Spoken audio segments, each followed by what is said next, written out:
Hi, I'm Christopher Cringe, and welcome to Mel Brooks' dungeon. I have no idea why I'm here. I was doing a report all about him, and then I just ended up in this place. I don't understand. He gave me a couple of ounces of baby oil and a cheese basket and said it was for my family, my wife and kids, and of course I tested it out before I gave it to them. But then all of a sudden, I was here. Can someone please help me out? I just want to make a video all about Hedy Lamar, that person from Blazing Saddles, but she's not from Blazing Saddles. She's from real life. She's a real film star. She really made the Wi-Fi. She really made Wi-Fi, and Mel Brooks doesn't want you to know. Oh God, I think he's coming after me. He knows I have my microphone because it's giving out radio frequencies. I gotta get out of here. It's got my leg! I can't get away from Mel Brooks! Low prices, many merchandises! I think he stopped following me.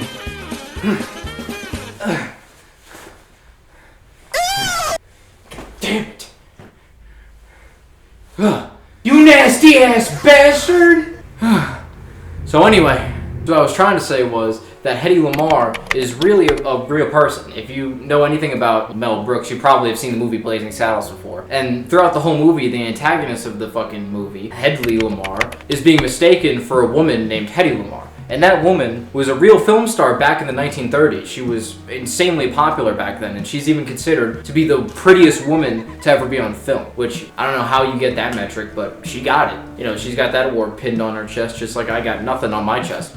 You know, I don't think that makes sense. And the funny thing is she would mainly be remembered for this film career that she built for herself. And it's funny because she would literally be the person to invent Wi-Fi. So if it wasn't for this film star from the 20s, me and you wouldn't even be able to see each other right now. I would have to write you a letter or some shit, you know? And that would take way too long for me to draw every single frame of this video and mail it to you. And on top of that, I have not enough stamps. And because I have some stupid fascination with American history and people that are remembered for things that they shouldn't be remembered for, I'm gonna have you remember about this person in a different way than you should be remembering them. Because I'm right, and you're wrong, and we're better than you. You know it. Globo Gin. And now Hedy Lamar would be born in 1914 in a place called Vienna, Austria. And now her becoming a film star later in life wouldn't crop out of nowhere. She would be very interested in film and acting since she was a really young child. And at the age of 12, she would win a beauty pageant in Vienna. And this wasn't even just her only interest. Even since she was a really young kid, again, her dad would take her around town, you know, walking trips or however they would get around, I don't know. And he would explain to Hedy different technology and the different ways that they worked and functioned to her. And that's how she would become initially interested in technology. In the 1930s, when she was about 20 years old, Hedy would start her film career early in Eastern Europe where she lived. But a couple years later, she would move to London and actually meet the owner of MGM, Louis B. Mayer. And he offered her a film contract, which is just ungodly lucky. This woman she rolled a D20 and got a 21. I have no clue how that happened. But she just walked into a bar, and you know, there was a donkey, a horse, and just the owner of MGM, I guess. And she was just like, I'll go sit next to that guy, not the horse and the donkey. Why are they in a bar? I don't get it. I don't get the joke. I'm going down to the cellar and I'm getting my own cheese. I don't care. Ugh! Who keeps putting butter on the steps? Why? Ugh.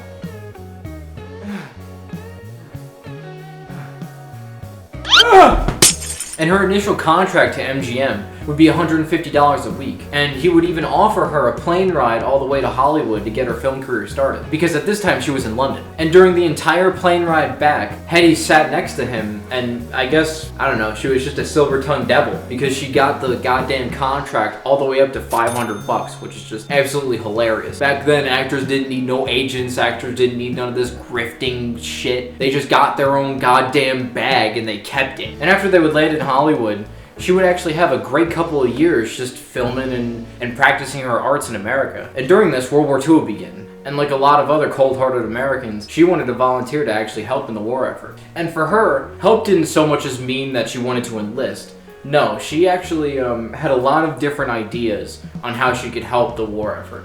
And one of them involving her gun-dealing husband, Fritz Mandl. And now Fritz was a completely interesting character. This guy was also from Austria, which is pretty insane that two Austrians happened to get married in Austria. That's besides the point. Now, this guy was absolutely insane. And I'm not saying that as in like, he was like, oh, he was a little crazy. No, this guy was genuinely insane. He literally would party with Germans and Italians from back then. And if you know anything about the 1940s, they weren't really cool. And and he was, Austrian. So this guy's literally handing out weapons to those dudes and selling weapons to them. And Hedy would go to these deals where this guy would sell this stuff. And this is literally where she would come up with the idea for Wi-Fi. But that's how we know it today. The invention that she would actually make is called frequency hopping. And what frequency hopping actually is the technique of having a radio and changing the radio stations frequently with whatever other person you're communicating with and changing them on the same channels at the same time, so that other people that are able to hear and see your radio signals throughout radar or actual radios or however they intercept your signals, it makes it way harder to jam and also to intercept the signal and hear what you're saying, because you're constantly, every couple of seconds or couple of minutes or however long the intervals were, they would change to another radio station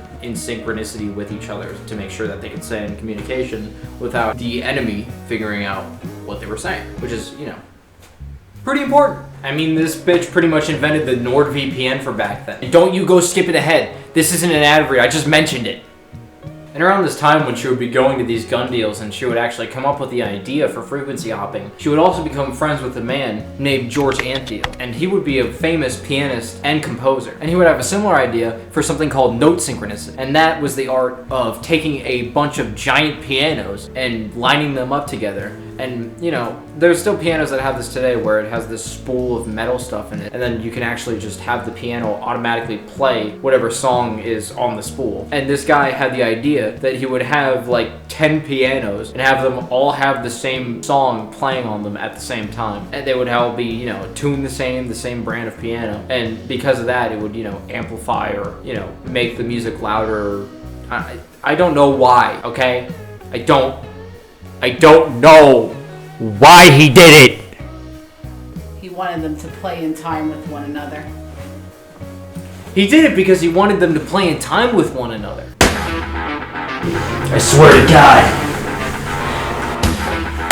if you correct me one more time, What? I'm gonna throw down the gauntlet. Consider it thrown. I'm gone, sir! And together with both of their shared interests in really niche and weird things, they would figure out how to actually arm and have guided torpedoes through frequency hopping and spread spectrum, which they used both of those together in the torpedo, one to actually target what they were shooting at, and the other one to jam incoming radar signals and interceptions to make sure that, Allied torpedoes would actually hit the target they were aiming at, which, if you know anything about Allied torpedoes back then, they were not good at all. We got all them shits off of Wish.com from back then, which Wish.com back then was probably, I don't know, the Make-A-Wish Foundation or the, that's not at all the right thing. There was, it was pretty much the Dollar Tree of, what am I talking about? World War II? It was pretty much the Dollar Tree of torpedoes, was the American torpedoes. We kind of just made them out of like old houses that we built and like gunpowders. And that's not a joke either. Like back then we were literally salvaging pieces of metal from old, unusable, abandoned buildings to use for armament. So if there's some old building that used to be in your neighborhood, it was probably just shot at some dude back in the 40s. So you're welcome. We did it! We did it! It looks amazing! Look at that! That looks like what you would buy from a store. Should have been. Look at all the sports space. So We much, do aerobics in here. so many activities. Gotcha, bitch! Oh, I do say so. I have no money for you. Please, no! And after they would develop this invention, they would actually patent it, and it was patent number 2.2 million something. And they would present this patent and invention to the US government. And the US government, because the US government always does this, they were just like, oh dude, that's absolutely completely useless. Get this out of my face. You know what would be a way better idea for you, Hedy Lamar? You should just come over here and just travel the goddamn US with us and just sell war bonds because you're cute and pretty. And you would do way better in the war just walking around and looking pretty and getting people to give us money, alright? You in for that? You cool? What the fuck is Obamacare? Hey, Obama, I don't care about shit. Look at this shit. And obviously Hedy Lamar, because one of her famous quotes is literally, any girl can be glamorous. All they have to do is sit still and look stupid. Look, I didn't say that, she did, okay? So you can't get mad at me for that one. But point is that she literally said that, and because she would just sit there and say to the US government, yeah, sure, I'll get paid more to do less, I don't care. I'm pretty sure that's where the entire inception of that quote came from her. It wouldn't surprise me if that's where she thought of that. Alright, look, you can't get mad at me for saying that. She did. Alright? Don't get your pitchforks out. Don't. Alright, stop. Guys, stop. Seriously, this isn't funny. Enough! Stop! Jesus! You guys don't know when the joke is over. And after this misadventure with the US government, where literally nothing would get done other than them just saying, hey, you're hot, you should go be hot, she would just sit there and say, alright, and she would go out with another sailor named Eddie Rhodes. And those two would actually have this sort of scheme. I don't know, I wouldn't really call it a con, I would just call it more of like a magic act, where she would be up on stage, you know, singing, dancing and acting and stuff, and at random parts of her act, she would call upon the, you know, whole crowd in front of her and say, hey, should I, you know, kiss one of the sailors in the crowd? And all the guys, of course, would be like, yeah, pick me, pick me, pick me. But Eddie would be sitting in the front, and of course, she would just pick her every time. And every time he would come up on stage, she would rile up the crowd and say, oh yeah, I'll give him a kiss, but you guys have to buy more war bonds. Yeah, oh, you guys are gonna go buy more war bonds? Alright, I guess I'm gonna have to give this guy a kiss. Mwah. Mwah. I love you, Kevin Hart. Mwah. And that's what happened. So it was pretty much like that one movie with all those magicians, you know? That really, really bad movie. You know what I'm talking about. That one movie where she's like, Dinner for Schmucks. Wasn't that it? No, that wasn't it. no, I'm talking about Now You See Me. Get a load of this guy. Sorry. Get a load of this guy. Oh, I'm sorry. Get a load of this guy. And after she would say all that, she would, of course, would give him a kiss, and they would, you know, he would go off stage, and she would continue her performance, and that was pretty much their entire routine. They would do that all across the United States, and I'm guessing, you know, that she was one of the most profitable people for the war bonds effort back then, because she was really one of the most famous film actresses from back then. I mean, you can see a countless number of references in a lot of media that you probably have played before. I mean, even myself, I've played Half-Life 2 since I was a kid. Not just Half-Life 2, I played Half-Life 1. I played through a couple of the things like Code Blue, the extra games, the DLCs and stuff.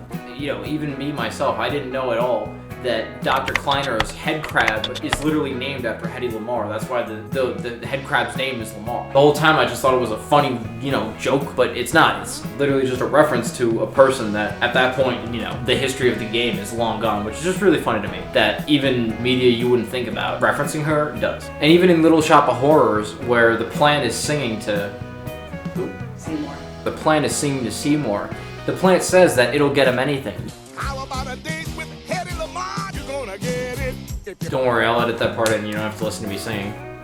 Edit it in! And this woman wasn't only dedicated to film, she was very dedicated to her craft of inventions. It was said that even in between all the takes of her movies, she would be running off set to go draft and write up different patents for new inventions that she would have. One of them even being, I don't remember, what is it? Tell me! A tablet that dissolved in water to create a flavored carbonated drink.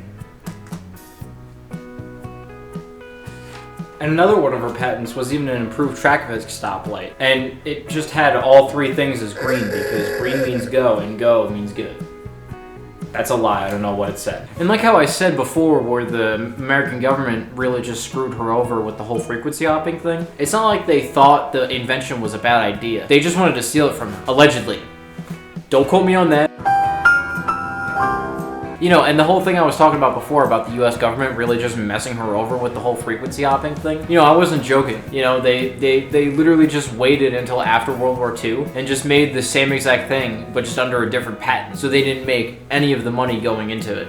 And today, frequency hopping is estimated to have a worth of $30 billion, which is, that's some Scrooge McDuck money right there. That's some pool of gold coins and breaking my vertebra to jump into it kind of money. That's some crashing my car into the side of a highway because I'm just so rich and quirky like that kind of moment. You know what I'm saying? And because the US government would put it under a different patent that wasn't under her name, she wouldn't see a single penny of this money. And nor would any of her family members. Which is, you know, classic government. You got a good idea, you bring it to them. They're just like, nah, this sucks. Get out of here. Yo, that guy had a really good idea. Someone write a bill about it or something. I don't know. We haven't done our job in like 16 years. I don't know. I've been here for like 36 years. Why? Who is this guy? Who's that guy? I'm old. Why am I still in Congress? And after a long, healthy life of being an absolute insanely famous film star and a crazy inventor at that, she would die at the age of 85 in the year 2000 in her estate in Florida. And that about does it for Hedy Lamar. And if you're anything like me, you probably only clicked on this video because of Mel Brooks, because of some random reference he made to a woman that he liked to watch as a kid. You know, because he probably just watched her growing up and was just like, oh yeah, I'll throw her in as a funny reference in this movie. And that led down a rabbit hole into me making this video for you. And it's funny because if that rabbit hole never existed in the first place, all the way down to Hedy Lamar, the start of the rabbit hole, you wouldn't be able to watch this video with me right now because she's the entire reason she created the internet. She literally invented frequency hopping. And without frequency hopping, none of this, you know, video or... God damn it. Whip out those little dicks! Here we go! Not again. How many times do I have to teach you this lesson, old man? I know it's you, Mr. Brooks. No matter how many times you come in here, no matter how many times you think I'm unprepared, I'm prepared this time, brother. I came here for one thing and one thing only, to kick ass and chew bubblegum.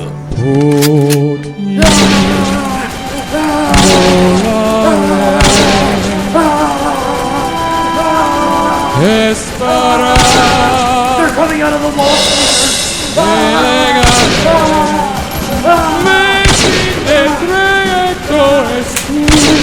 Folks and hoes. Oh my God! He's too strong! Somebody has to defeat Mel Brooks! Somebody has to kill Mel Brooks! Why won't he die? Why won't he die?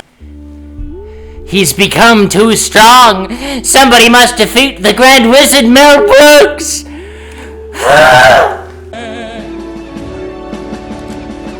Floor mats. The ones that match the seats. I have traveled 500 miles to give you this video. Please like and subscribe. And if you liked my video and subscribed, maybe leave a comment down below, you know?